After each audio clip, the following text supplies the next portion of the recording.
వినాయక చవితి ఉత్సవాలు ముగింపు దశకు చేరుకున్నాయి. ఈ నెల 6వ తేదీన గణేష్ నిమజ్జన కార్యక్రమం నిర్వహించడానికి అధికార యంత్రాంగం విస్తృతంగా ఏర్పాట్లు చేసింది. ఈ సందర్భంగా గణేష్ మహాశోభాయాత్రకు ఎలాంటి ఇబ్బందులు తలెత్తకుండా పోలీసు ఉన్నతాధికారులు ఏర్పాట్లు చేశారు. బాలాపూర్ నుంచి ట్యాంక్ బండ్ వరకు కొనసాగే మహాశోభయాత్రకు పోలీసులు పటిష్ట బందోబస్తు ఏర్పాటు చేశారు. ఎలాంటి అవాంఛనీయ ఘటనలు చోటు చేసుకోకుండా పోలీసులు పలు జాగ్రత్తలు తీసుకుంటున్నారు.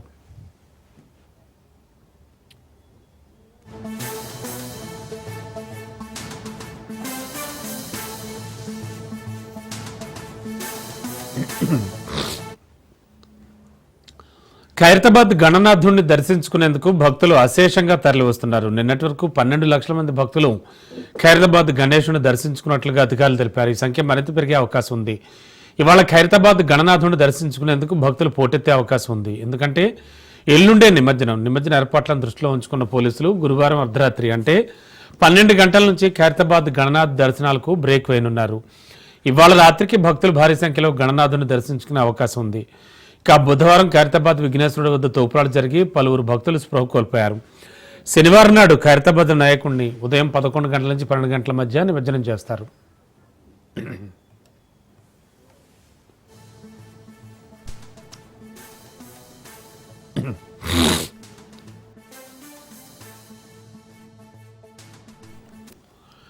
హైదరాబాద్ వ్యాప్తంగా గణేష్ నిమజ్జనానికి ఏర్పాట్లన్నీ పూర్తయ్యాయి. 20 ప్రధాన చెరువులు 72 కృత్రిమ కొలనులను నిమజ్జనానికి సిద్ధం చేశారు. ప్రధాన చెరువుల వద్ద 130 స్థిర 259 మొబైల్ క్రేన్లు 56,187 లైట్లు ఏర్పాటు చేశారు. హుస్సేన్ సాగర్ వద్ద 9 బోట్లు డిఆర్ఎఫ్ బృందాలు 200 మంది గజేతగాళ్లను అందుబాటులో ఉంచారు.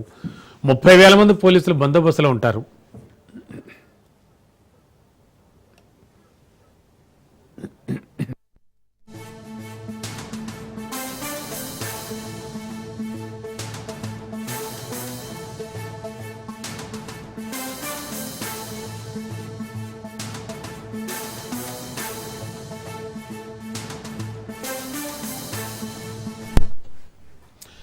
సెప్టెంబర్ 6న గణేష్ నిమజ్జన శోభయాత్రకు హైదరాబాద్ సిద్ధమవుతోంది. నిమజ్జనోత్సవాలకు కన్నుల పండుగగా నిర్వహించడానికి అధికారులు కట్టుదిట్టమైన ఏర్పాట్లు చేస్తున్నారు. ఇందులో భాగంగా తెలంగాణ ప్రభుత్వం శనివారం సెలవు ప్రకటించింది. హైదరాబాద్, రంగారెడ్డి, మేడ్చల్ జిల్లాల్లో విద్యాసంస్థలు, ప్రభుత్వ కార్యాలయాలకు సెలవు ఇస్తున్నట్లు తెలిపింది. ఈ నేపథ్యంలో బాలాపూర్, ఖైరతాబాద్ వినాయకుల నిమజ్జన ఊరేగింపునకు సంబంధించి Hyderabad collector Harichandan route map విడుదల చేశారు.